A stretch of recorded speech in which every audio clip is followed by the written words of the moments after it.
Hello my friends, how are you? Welcome back to my channel. We'll still explain how to use Android on your phone. Today we'll explain how to set default SIM card for using mobile data on your Android phone if you have two SIM cards. Show you how can we do that.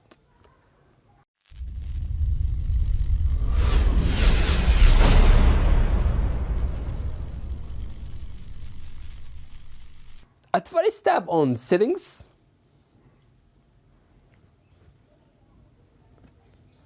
Then press on Dual SIM cellular network. After that, press on Internet.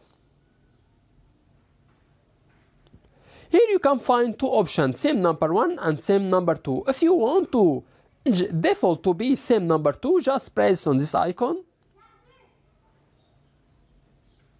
Then press on Switch.